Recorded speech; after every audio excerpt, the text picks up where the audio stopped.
Bismillahirrahmanirrahim. Assalamu alaikum. Hello everyone. Welcome to Friendly Talks with Wasim. I'm Wasim Anwar from Pakistan, and I'm absolutely thrilled to have you join me on this exciting new journey. This show is all about bringing you casual, relaxed, and engaging conversation on a variety of topics that interests us all. Here at Friendly Talk with Wasim, we believe in the power of good conversations, whether it's sharing personal stories, diving into the latest trends, or discussing everyday experiences. We aim to create a space where everyone feels welcome and connected. No topic is off limits. We'll talk about anything and everything that sparks curiosity and joy. We might be discussing the latest in tech innovations, and the next we could be exploring the travel destinations, cooking tips, or even the quirks of daily life. The goal is keep to light, fun, and most importantly, friendly. I'll do this show in four languages: in Urdu, Hindi, Punjabi, and English. I invite everyone who can speak these languages or any one of the any languages. I invite you to grab your favorite drinks, sit back, and enjoy the ride as we embark on this journey together. Don't forget to like, describe, and hit the notification bell so you never miss out on our friendly chats. Thank you for tuning to Friendly Talks with Wasim. Let's make this a show where everyone feels at home. Here's to many great conversation ahead. Stay tuned and stay friendly. Hello everyone, अस्सलाम वालेकुम। मेरा नाम मोहम्मद वसीम अनवर है और मेरा ताल्लुक पाकिस्तान से है। और जैसा कि आपको पता है, हम एक नए show friendly talks with Waseem के साथ हाजिर हैं। और इस शो का मकसद है कि हम यहाँ पर कैजुअल गुफ्तगू कर सकें, फ्रेंडली गुफ्तगू कर सकें और किसी भी टॉपिक पर बात कर सकें। और यहाँ पर कोई हमें प्रिपरेशन की ज़रूरत नहीं है, यहाँ हम कोई भी बात डिस्कस कर सकते हैं जैसे कि हम नॉर्मली हम चिट चैट करते हैं। और यहाँ यहाँ इन्हीं बातों से हमें नॉलेज भी मिलेगी, इंफॉर्मेशन भी मिलेगी और रिलैक्स एनवायरनमेंट भी मिलेगा, जो कि हमें दूसरी शो में नहीं मिलता। तो ये शो मैं 4 लैंग्वेजेस में कर रहा हूँ: English, Urdu, Punjabi and Hindi.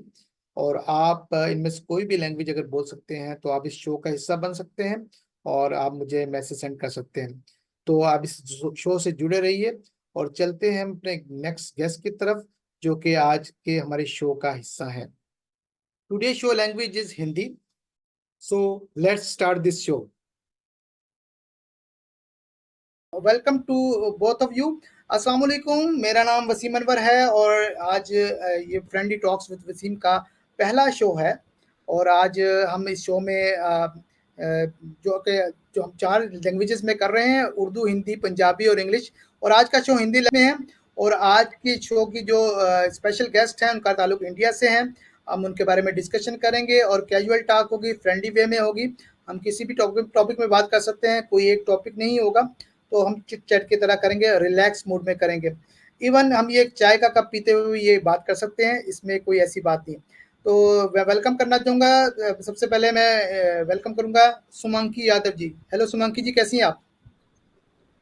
Thank you so much, sir. I am Shumanki Yadav or Shivangi from India. एकदम very super nice.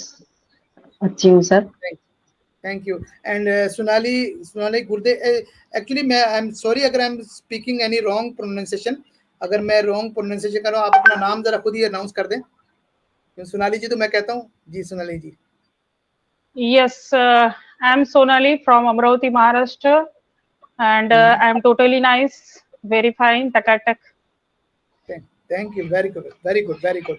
तो आपसे एक तो मुझे जो एक चीज़ आप लोगों में कॉमन है, एक तो आप एक बिजनेस लेडीज हैं और आपका बिजनेस से ताल्लुक रहा है।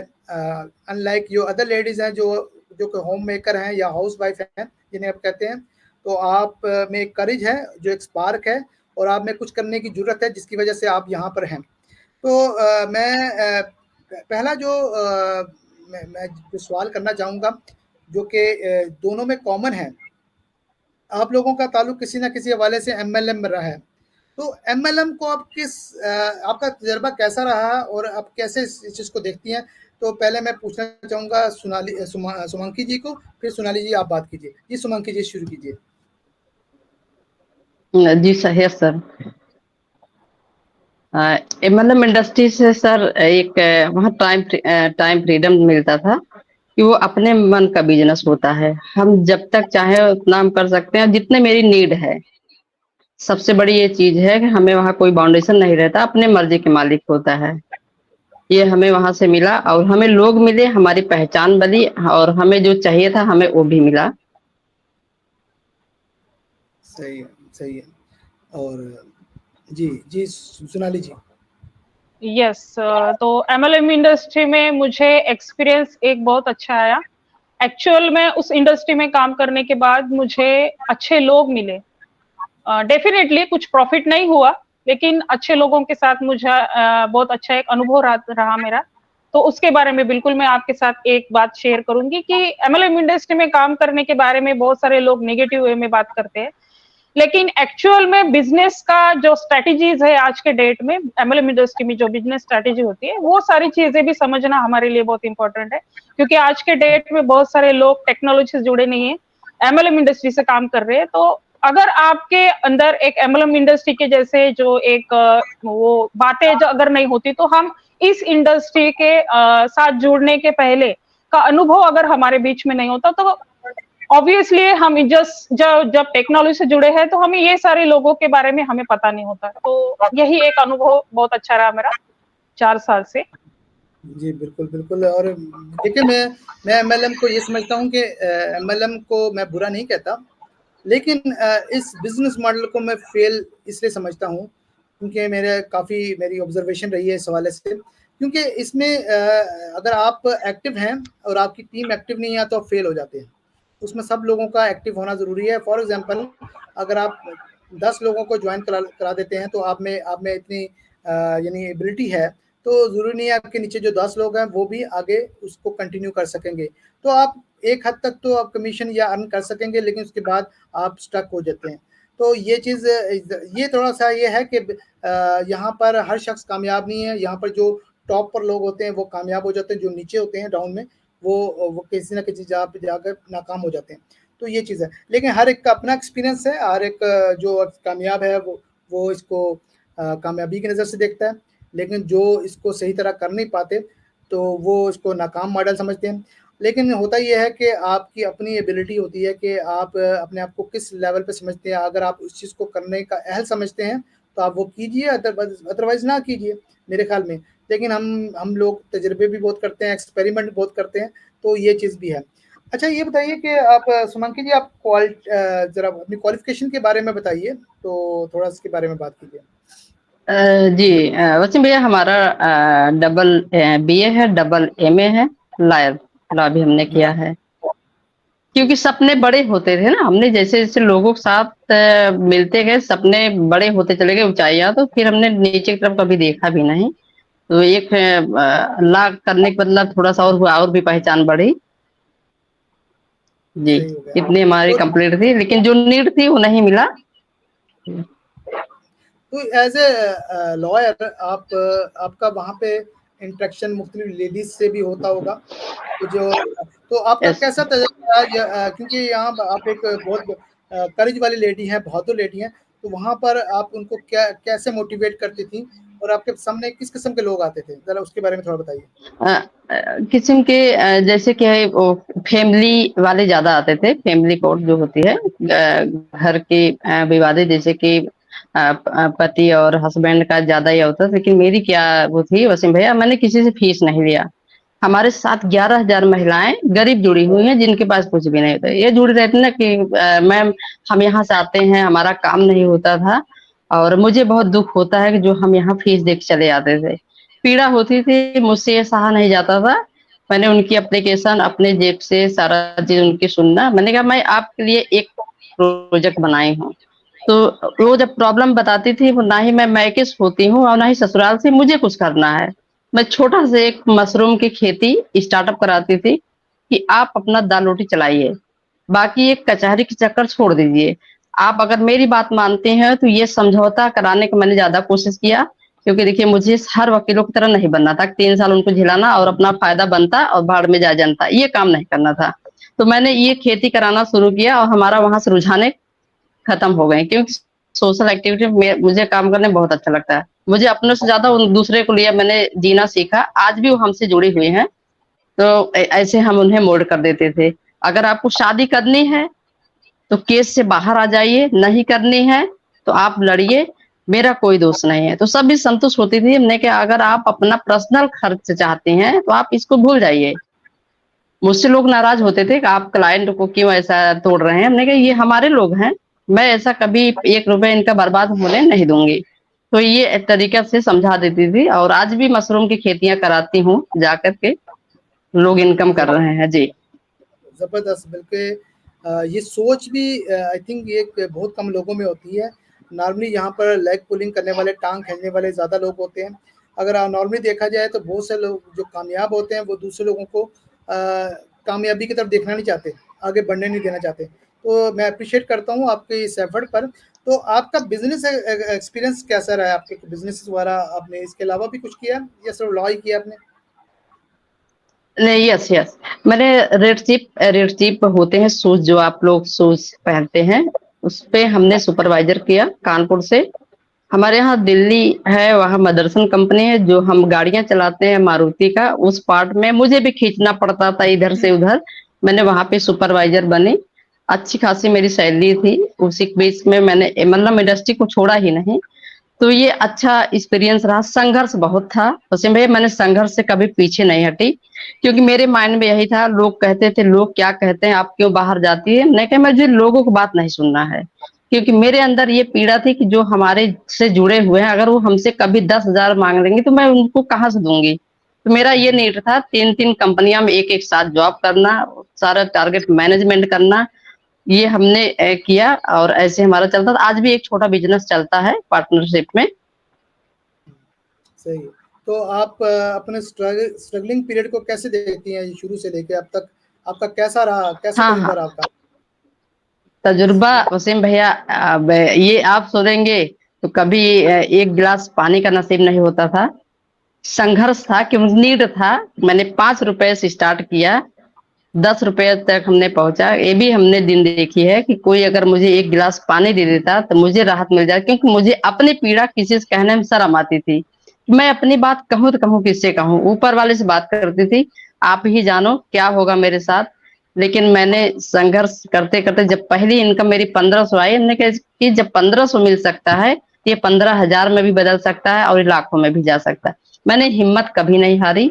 हिम्मत को करते करते हम वहां पहुंचे, और लास्ट में आपके सामने बैठी हूँ। तो ऊपर वाले के कृपा से खाने का कमी नहीं है। ग्रेट ग्रेट, जबरदस्त हो गया। अच्छा ये बताइए हाँ, कि 10 का घर भी चलाती हूँ, यस। अच्छा माशाल्लाह, हम उस पर भी बात करेंगे, लेकिन पहले मैं जाऊंगा सोनाली की तरफ से, सोनाली जी की तरफ। आपका सोनाली जी, आपकी क्वालिफिकेशन अपने बताइए और अपने प्रोफेशनल बिजनेस के बारे में बताइए आप जी हाँ, सोनाली। मेरी क्वालिफिकेशन, मैंने पीजी किया है, उसके बाद मैंने पोस्ट ग्रेजुएशन किया एनिमेशन फील्ड में। ग्राफिक्स और एनिमेशन मेरा एक उस फील्ड से बहुत ही अच्छा एक एक्सपीरियंस था और एक पेशा था मेरा, क्योंकि डिजाइनिंग मैंने बचपन से बहुत डिजाइनिंग को एक बहुत एक अच्छे तरीके से दिल से एक लगाव था डिजाइनिंग को लेके। और कुछ करना चाहती थी, लेकिन बोलते हैं ना कि कुछ करने के पीछे भी थोड़ा घर से भी सपोर्ट चाहिए, लेकिन वो नहीं था। और स्ट्रगल बहुत किया लाइफ में। उसके बाद मैंने ग्रेजुएशन किया, तो और उसके बाद मैंने 2 साल जॉब किया। और मेरा सपना था कि मैं कुछ एक गरीबों के लिए कुछ करने की कोशिश कर सकूं या फिर कर पाऊं, लेकिन एक अच्छा सा प्लेटफॉर्म नहीं था। लेकिन अभी ऑन पैसो एक बहुत ही अच्छा प्लेटफॉर्म मिल चुका है। लेकिन इससे जो भी रेवेन्यू होगा मेरे लाइफ में, मैं उन लोगों के बारे में बिल्कुल करना चाहूंगी जो रास्ते पे बैठते हैं, जो गरीब लोग बैठते हैं। उनको देख के मेरे आंखों में बहुत आंसू आते रियली। और आज भी मैं एक जब भी ऐसे रास्ते से गुजरती हूँ तो एक मुझे ऐसा फीलिंग होता है कि भाई देखो, ये सारी चीजें हमको मिल रही है लेकिन उनको नहीं मिल रही। तो उनके लिए बिल्कुल करना चाहूंगी, क्योंकि हर बच्चे के अंदर एक, अगर माँ बाप एक ऐसे संस्कार लाए ना, तो एक आज इंडिया के एक अच्छे से अच्छा एक बच्चा एक सोचने की कोशिश करेगा तो डेफिनेटली वो दिन दूर नहीं होगा। जो परमपिता महात्मा गांधी जी ने देखा था, वो एक सपना देखा था, तो उसके बारे में एक बहुत एक अच्छा एक मुझे मेरे अंदर एक सपना जाग चुका था जब ऑन पेसू मेरे बीच में है। तो बिल्कुल जब मेरे पास एक कुछ अच्छी सी एक बोलते हैं ना कि एक अच्छा रेवेन्यू होगा या फिर अच्छी सी एक यहाँ से एक इनकम जनरेट होगी, तो मैं उन लोगों के बारे में बिल्कुल करना चाहूंगी। और एक सपना मेरा बिल्कुल है, मैं ऑर्फनेज डालना चाहती हूँ। और जो बोलते हैं वृद्धाश्रम में जो लोग बोल बैठते हैं, जो बहुत सारे लोग हैं माता जी पिता को घर में नहीं रखते, उनको एक बाहर कर देते हैं, तो कभी कभी बुरा लगता है कि इन लोगों के अंदर ऐसे संस्कार हमें डालना चाहिए और ऐसे लोगों को हमें सबसे पहले कुछ बातें अच्छी सिखानी चाहिए और कुछ अच्छा करना चाहती हूँ। अभी उसके बारे में इतना तो नहीं सोचा, लेकिन कुछ ना कुछ ऐसा करके गुजरना चाहती हूँ कि जो भी। डिस्कस हाँ करते हैं। पहले मैं चाहता हूँ, हाँ मैं आपका स्ट्रगलिंग पीरियड सुनना चाहता हूँ। आपका कैसा तजर्बा रहा, और आप जो आप बोथ जो लेडीज हैं दोनों काफ़ी आपने स्ट्रगल की है और इस मुकाम तक पहुंची है, तो आपका स्ट्रगलिंग पीरियड कैसा रहा है, उसके बारे में थोड़ा स्ट्रगलिंग बताइए। Period. Yes, struggling period personal life में मैंने कभी भी, जैसे बोलते हैं कि बच्चा जब 15 साल का होता है या 12 साल का होता है, तो वो सारे बच्चे जो है माँ बाप के सामने हाथ फैला के हमारे एजुकेशन से लेके या फिर बहुत सारी जो लाइबिलिटीज जो होती है हमको, उसको लेके हम टेंशन में होते हैं। लेकिन मैंने कभी हार नहीं मानी जीवन में। भले ही एक अच्छे फैमिली से हूँ, पापा गवर्नमेंट सर्वेंट है, भाई इंजीनियर है, सब कुछ बैकग्राउंड अच्छा है, लेकिन मेरे एक खुद के जो विचार थे कि मैं उन लोगों के बारे में सोच के एक अच्छा बन पाऊँ, जो मुझे जो अच्छे गुरुजन वर्ग मिले, तो उन्होंने मुझे अच्छी बातें सिखाई थी। इसीलिए मैं आज ऐसे मुकाम पे आ चुकी हूँ कि मुझे ऐसा कुछ अलग करके दिखाना था। इसीलिए मैंने पैसों से लेके या मेरी लाइबिलिटीज बाजू में रख के कुछ अच्छे करने की कोशिश करी। तो यही था सब कुछ। जी बिल्कुल बिल्कुल सही, बिल्कुल सही सही आपने कहा। अच्छा, सुमंकी जी आप इधर हैं, आपकी पिक्चर जरा डार्क हो गई है। यस यस, आप हमारी तरफ लाइट चली गई। जी कोई वसीम बात भैया। कोई बात नो इशू। अच्छा, आप एक सोशल एक्टिविटीज भी हैं, आपकी मैं पिक्चर्स देखता हूँ और दोनों बहुत लेटेस्ट अमेजिंग है। कुछ आप कर रही हैं, कुछ करना चाहती हैं, यानी दोनों की एक किस्म के एम्बिशंस सेम ही हैं। आपकी दोनों की इरादे सेम हैं, इरादे नेक हैं। तो आप अभी तो चलो फ्यूचर में तो ज़ाहिर है आपके पास पैसा आएगा तो करेंगे, लेकिन अभी आप क्या कर रही हैं उसके बारे में बताइए जी सुमंकी जी। यस, अभी हमारे यहाँ हमारा प्याऊ का कार्यक्रम लगा हुआ है। हमने हर मोड़ पे एक प्याऊ लगवाया है। हमारी ये चल रही है, जैसे लोग गुजरते हैं, बहुत कचहरी हुआ, सदर हुआ, सरकारी हॉस्पिटल हुआ, लोग आते हैं तो उन्हें पानी और गुड़ का हमने व्यवस्था किया है। हमारी ये चीजें चल रही हैं। तो अभी हमारे ये चल रहे हैं, जैसे हमारे पास कोई आ भी जाता है, चाहे कोई भी महिला गरीब, मैं उनको निराश नहीं करती हैं। अगर हम वो कितना भी टूटी हुई है, आप प्यार से अपने बराबरी अगर बैठा लेते हैं, 2 शब्द उनसे खुशी से बात कर दीजिए, कुछ भी हो, आप उन्हें जो भी 10 पैसा ही दे करके विदा करेंगे, उनके मन में खुशी भर जाती है और वो आपको तब तक दुआ देते रहेंगी और हमेशा, क्योंकि उनको आपसे उम्मीदें हैं। आपने उनकी बातों को प्यार से सुना और आपने इग्नोर नहीं किया। क्या है कि हमारी ये आदतें हैं कि हमें उनको निराश करके नहीं भेजना है। तो ये प्रोग्राम चल रहा है और एक कार्यक्रम है उनको साड़ी वितरण करने के, ये 1 हफ्ते 10 दिन में वो भी हो जाएगा। चलिए, उनके बीच जबरदस्त में हम जबरदस्त। कुछ न कुछ करते रहते हैं। अच्छा, एक और चीज़ है, मैं अक्सर आपका एक ओ कनेक्ट पे एक मीटिंग देखता हूँ जो कि उस वक्त होती है जब दुनिया में कोई नहीं कर रहा होता उस वक्त, तो उसके बारे में बताइए। वो क्या चीज़ है? आई थिंक 4 बजे, 4:15 बजे। अच्छा अच्छा अच्छा, जी यस यस, बताना चाहूंगी। 4 बजे का जो सेशन होता है वसीम भैया, जैसे हम मेडिटेशन करते हैं, जो भोर में अमृत बेला होता है मेडिटेशन, वो शक्ति, जैसे आप खुदा कहते हैं, आप नूर कहते हैं, हम उन्हें ओम कहते हैं। जब हम उनसे कनेक्ट रहते हैं, हर कोई सोया रहता है और मैं भी एक आत्मा हूँ, चैतन्य शक्ति, मैं उनसे कनेक्ट हो जाती हूँ, पूरा वाइब्रेशन उनकी शक्तियां मेरे ऊपर आती है, हम पावरफुल बन जाते हैं। हमारे अंदर एक अलग से एनर्जी आती है। हम कहीं भी जाते हैं हमेशा पॉजिटिव सोचते हैं। किसी के सामने आप पढ़ते हैं तो वो भी आदमी आपको हंसता है। किसी से प्रेम से ओम शांति बोल दीजिए, अगले के चेहरे पर मुस्कान आ जाती। इसीलिए हम परमात्मा से, गॉड पिता से हम कनेक्ट रहते हैं अमृत बेला भोर 4 बजे से। उसके पहले से हम करते हैं, लेकिन 4 बजे से करते हैं, लोग हमारे साथ जुड़ जाते हैं, 13-14 लोग रहते हैं। जी ज़बरदस्त। अगर मैं अगर अपनी बात करूँ, मैं मुसलमान हूँ और हम मुस्लिम में भी है कि जो ये वाला टाइम होता है तहज्जुद का टाइम होता है, और इस वक्त हम इबादत करते हैं, नफल पढ़ते हैं तहज्जुद के, और उस वक्त सजदे में जाते हैं, तो उस वक्त ये है कि उस वक्त हमारा मानना है कि भगवान जैसे आपका अल्लाह, हम जो भी हैं कि नाम है, वो हमारे के नज़दीक होते हैं, उस वक्त वो हमारी बात सुनते हैं। यस ठीक है, वो एक यस वैसा टाइम होता है जो कि उस वक्त सारी दुनिया सो रही होती है, उसके बाद फजर की नमाज होती है, हम फजर पढ़ते हैं, फिर सूरज निकलता है।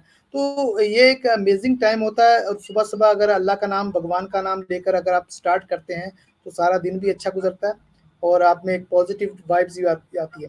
बिल्कुल आपने सही कहा।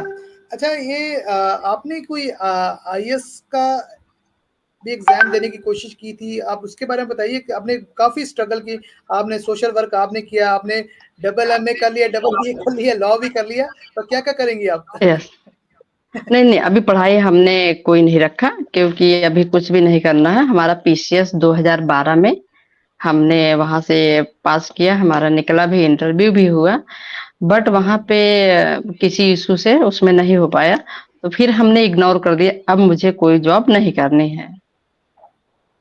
अच्छा, आपको एक मुल्क से बाहर भी श्रीलंका और चाइना विजिट किया है, उस विजिट के बारे में यस बताइए, वो आपका कैसा एक्सपीरियंस रहा? ये हमारा 2018 में था, चाइना, और हमें वहां जा करके इतना अच्छा लगा। मैं बहुत खुश थी। पहली बार हम वहां पे गए, इंडिया से ज्यादा मुझे चाइना में अच्छा लगा था। वहां 7 दिन जो हमारे ओनर थे मिस्टर ली जिनियन, जिनकी एज आज के डेट में 120 साल है, आज भी वो लगते हैं 60 साल के, और वो हमसे मिले, और हम लोगों को एक जैसे बड़े लोगों की मान सम्मान मिलता है सेलिब्रिटियों को, वैसे वो हमें भी किए। उन्होंने 7 होटलों में हमें रखा, 7 स्टार तक, यानी 3 स्टार से 7 स्टार तक। जैसे वहां पे बीजिंग, हमारे यहाँ जितने भी लखनऊ बसा हुआ है, वहां पे एक बीजिंग है, बीजिंग सिटी। अभी हम बुलेट के लिए सोचते हैं, हम बुलेट ट्रेन पे बैठेंगे, लेकिन हमारे वो CEO इतना अच्छे थे, हम सभी को सभी बैठा दिया कि बुलेट ट्रेन से लेकर के सारी सफर किया। वो सफर तो हम याद करते हैं, शायद 2018 फिर से आ जाए। बहुत अच्छी लाइफ हमने जिया कि लाइफ में यही। और जो लोग वहाँ इलाज कराने के लिए जाते हैं, जिनकी फीस 8 लाख रुपए, हेल्थ 1000 साइंटिस्ट थे R&D सेंटर में, उसमें बैठने के मुझे भी मिला। एक प्रॉब्लम मेरे भी अंदर निकली, वो बताई, लेकिन वो प्रॉब्लम मैंने ठीक भी किया, थोड़ा सा रह गई, वो भी ठीक हो जाएगी। तो मैं भी अपने आप को भाग्यशाली समझी कि 8 लाख रुपए मुझे बचा, मुझे उस मशीन में जाने को मौका मिला। जी बिल्कुल बिल्कुल, मैंने कहा वो प्रॉब्लम हम सब लोगों में है, ऑन पैसिव तो हम सब में बच गया है, रच गया है, तो इसे मैं यस प्रॉब्लम नहीं कहता हूँ, इसे एक अच्छी वाइब्स कहता हूँ। और अच्छा, ये बताइए कि आप सोनाली जी, आपका सोशल वर्क की तरफ आपका रुझान आपने थोड़ा बहुत बताया, क्या अभी भी कुछ कर रही हैं, या आपका फ्यूचर में कोई प्लान है, तो क्या आप क्या यस सोचती मैंने हैं? यस फॉरेक्स मार्केटिंग में मैंने काम किया है कुछ।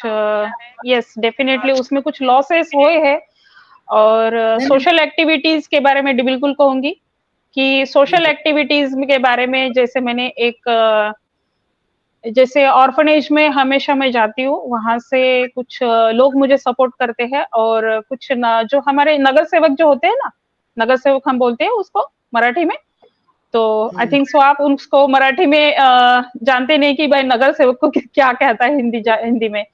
तो नगर सेवक से मिलके एक उनके एक्टिविटीज में हमेशा मैं पार्टिसिपेट करती हूँ, और मुझे सोशल एक्टिविटी में बहुत इंटरेस्ट है।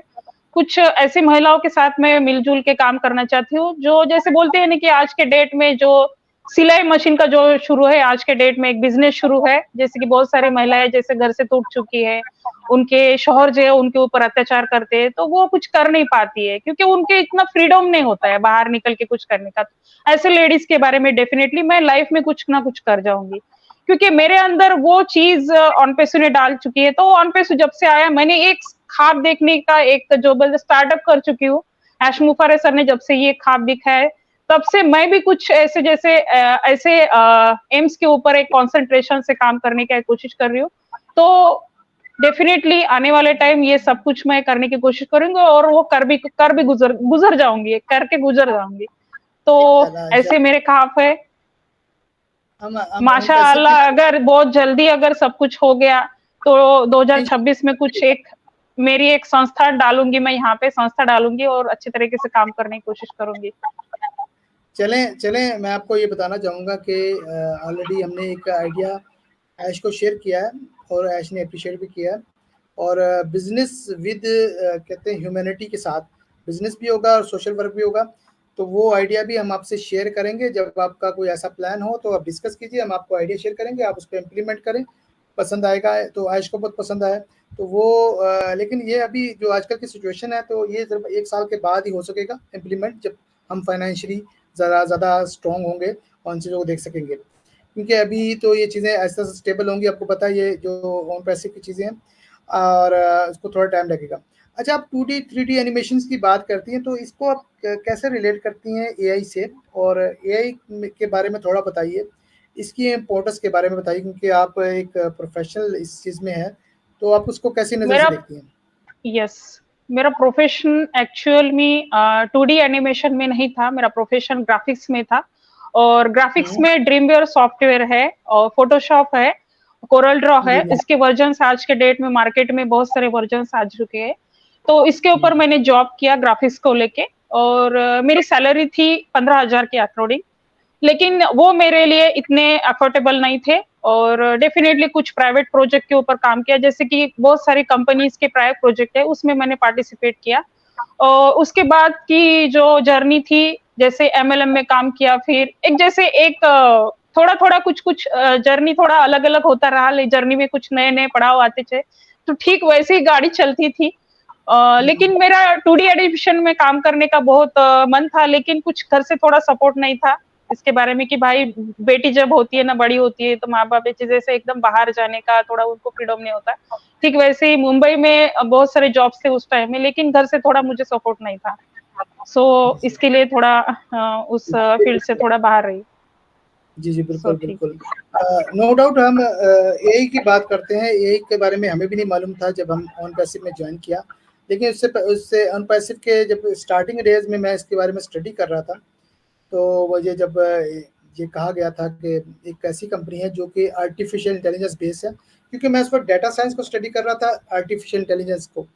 तो आर्टिफ़िशियल इंटेलिजेंस मेरे लिए एक नई चीज़ थी, क्योंकि नाम भी बहुत जो नए सुनने वालों के लिए तो नाम भी बहुत मुश्किल है, आर्टिफ़िशियल इंटेलिजेंस। तो मैं इसको स्टडी किया, आर्टिफ़िशियल इंटेलिजेंस को अगर उर्दू में ट्रांसलेट करें तो मस्नूई ज़हानत, यानी रोबोट्स, और आसान कर दें रोबोट्स। तो रोबोट्स तो हम बचपन से देखते आ रहे थे, बचपन में किसी ने रोबोट बनाया और उसको ऑर्डर दिया, उसने उसकी बात पर अमल किया। तो अभी इसको आर्टिफ़िशियल इंटेलिजेंस क्यों कहा जाता है? लेकिन क्योंकि बचपन में जो हम रोबोट्स देख रहे थे वो उसका फर्स्ट फेज़ था और उसका फर्स्ट फेज़ में रोबोट को हम जो बना ऑर्डर देते थे उस पर अमल करता था। सेकंड फेज़ में हम रोबोट को ब्रेन देते हैं, दिमाग देते हैं। तो उसको जो नॉलेज देते हैं उस नॉलेज की बेस पर वो रोबोट अपने फैसले खुद करता है।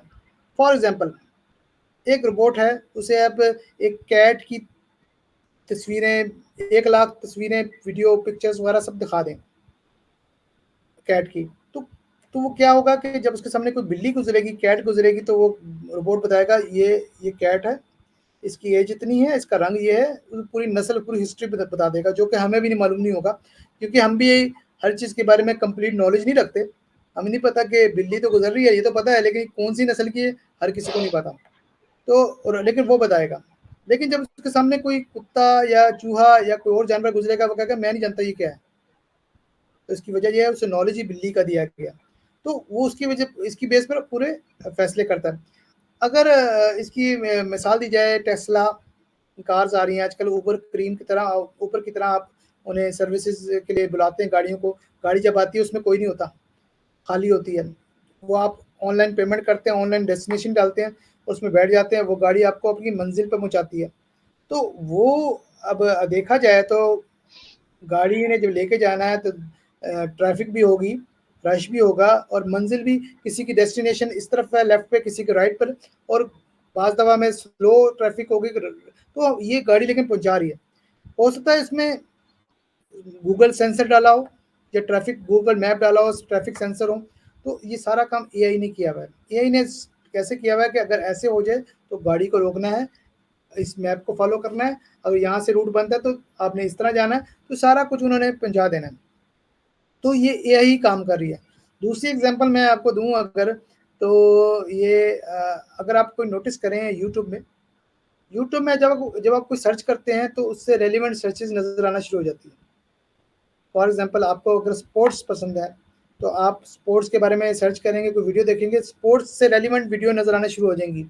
अगर आप मूवीज के बारे में देखेंगे तो मूवीज से दूसरी मूवीज नजर आ जाएगी, क्योंकि एआई क्या करती है, आपके दिमाग को के मुताबिक वहां पर आपको शो करती है ताकि आप उस पर क्लिक करें ताकि रेवेन्यू जनरेट हो। अगर फॉर एग्जाम्पल अगर आपको स्पोर्ट्स पसंद है, अगर मूवी दिखा देगा तो आप कभी भी देखेंगे, आप कहेंगे मुझे दिलचस्पी नहीं मूवी से, मैं क्यों देखूं, मुझे तो स्पोर्ट्स पसंद है। अगर मूवी पसंद है तो अगर स्पोर्ट्स की कोई चीज़ आएगी आप नहीं देखेंगे, तो वो आपको एआई आपको आपकी आपकी पसंद की चीज़ दिखाएगा। जब आपकी पसंद की चीज़ आएगी आप कहेंगे ये भी चेक करता हूँ, ये मैं पसंद करता हूँ ऐसी चीज़ें। तो ये आर्टिफिशियल इंटेलिजेंस आपके दिमाग के अकॉर्डिंग काम करता है। अब ये काफ़ी एडवांस हो चुका है। अभी ये जितने भी वेब डेवलपर, ग्राफिक डिज़ाइनर, ये अभी जो कंपनियाँ 50-50 लोग हायर करती हैं, अब एक ही हायर करेंगे, बाकी यही काम करेगी वो उसको सर कंट्रोल करने के लिए। तो ये एक बड़ी अमेजिंग चीज़ है। इसको पॉजिटिवली यूज़ किया जाए तो पॉजिटिवली आप यूज़ कर सकते हैं, नेगेटिवली यूज़ किया जाए तो नेगेटिवली कर सकते हैं। इसका एक सेकंड फेज तो मैंने बता दिया, ये जो हम आर्टिफिशियल इंटेलिजेंस की बात कर रहे हैं, आजकल का हमारा जो दौर है वो इसी का है। लेकिन जो तीसरा फेज है वो बहुत डेंजरस है। उसमें मशीन कंट्रोल में अपने आप को कर लेती है सबको। आपने अगर एक मूवी देखी हो, एक बहुत पुरानी मूवी है आर्नल्ड श्वार्ज़नेगर की, टर्मिनेटर 2, टर्मिनेटर 1, अगर आपने देखी हो कभी, मूवीज का शौक इंग्लिश मूवीज का, उसमें मशीन कंट्रोल करके किया होता है इंसानों पर। तो ये चीज़ बड़ी खतरनाक है, हम इंसान ही ये चीज़ें बनाते हैं। जैसे एटम बम भी इंसान ने ही बनाया था लेकिन हमारे खिलाफ किया, तो इसी तरह ये चीज़ है। तो ये कि बस अल्लाह ना करे कि वो दौर आए, हम इसी पे एआई पे खुश है। एआई में भी आप अगर अच्छी चीज़ बनाएंगे तो आप कामयाब होंगे, अगर अच्छी चीज़ नहीं बनाएंगे तो आपको नुकसान उठाना पड़ेगा। अच्छा, मुझे बताइए कि सुमंकी जी, ऑन पैसिव को आप, हमारी प्रोडक्ट है ओबलेस, तो आप कैसे Yes. क्या प्लान है, आप कैसे देखेंगे? ये आप दोनों से सवाल है। ओबलेस को ऑन पैसिव में आप क्या प्लान है, आप क्या करना चाहती हैं आपका पैसा आए? ये पहले हम पहले दिन से ओबलेस करेंगे, पहले दिन से, क्योंकि जिंदगी का भरोसा है नहीं, आप आज हम हैं कल ना रहें। मुझे पहले दिन से ओबलेस करना है, क्योंकि जो काम हम अभी तक करते आ रहे हैं, क्योंकि हमारे सीईओ एस मुफारिस सर को वही चीज पसंद है। हम अपने लिए कितना क्या करेंगे, साथ साथ में हम ओबलेस भी करते चलेंगे जो हमारे सीईओ का टारगेट है, क्योंकि उनकी खुशियां को हमें पूरा करना है। उनकी जो चाहत है, हमें अगर वो मदद टेरेसा बनाया है उन्हें, तो वो सपना उनका हमें पूरा करना पहले दिन से, हमारा जो अपना मानना है। जी जी बिल्कुल। और सोनाली जी आप? जी यस डेफिनेटली वसीम भैया, अभी जो आपने सवाल किया उसके ऊपर तो बिल्कुल कहूंगी कि, लेकिन एआई के बारे में जो भी आपने बात कही अभी, उसके ऊपर बिल्कुल एक मिनट बोलूंगी, उसके बाद में ओबलेस के ऊपर बोलूंगी। जी सबसे पहले तो यस, आज के टाइम में एआई को एआई डेवलप कर रहा है। एआई के दो टाइप्स है, ठीक है। वीक एआई जो हम पिछले जर्नी में हमने यूज किया है, लेकिन आज के डेट में एआई को एआई डेवलप कर रहा है, ठीक है। जैसे एआई की 3 टाइप्स है, वीक एआई, जनरल एआई और सुपर एआई। आज जनरल एआई और सुपर एआई ये दोनों मिलके एआई जनरेट हो रहा है, एआई डेवलप हो रहा है, सुपर एआई और जनरल एआई को मिलके। ये बात हुई एआई इंडस्ट्री की। और आने वाले टाइम में एआई इंडस्ट्री ग्लोबली जो फाइम इंडस्ट्री में जो है एआई ज्यादा से ज्यादा 60% रन होने वाला है। जैसे वैश्विक स्तर पर 60% बहुत सारी कंपनीज है एआई के ऊपर काम करेंगी।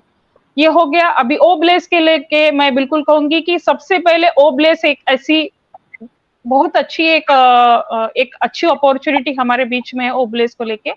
इस प्रोडक्ट के बारे में हमें सबसे पहले दुनिया में सबसे पहले लोगों को समझाना होगा कि व्हाट इज ओबलेस। इस प्रोडक्ट के बारे में लोगों को सबसे पहले मैं इंट्रोड्यूस करवाऊंगी।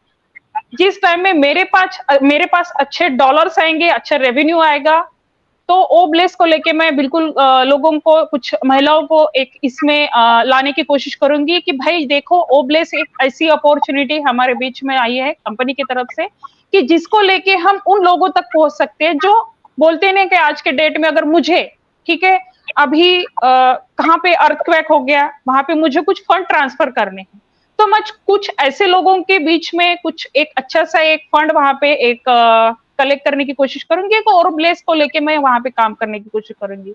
तो यही सारी चीजें मैं ओब्लेस को लेके सोचती हूँ। बहुत अच्छी एक अपॉर्चुनिटी, ओब्लेस एक अच्छा प्लेटफॉर्म है हम महिलाओं के लिए, तो बहुत अच्छा है, क्योंकि सबसे ज्यादा आज के डेट में सोशल वर्कर जो एक सोशल वर्कर फील्ड में है ना, महिला ये आज आगे जाने की कोशिश कर रही है, तो उसके लिए ओब्लेस एक अच्छा प्लेटफॉर्म है।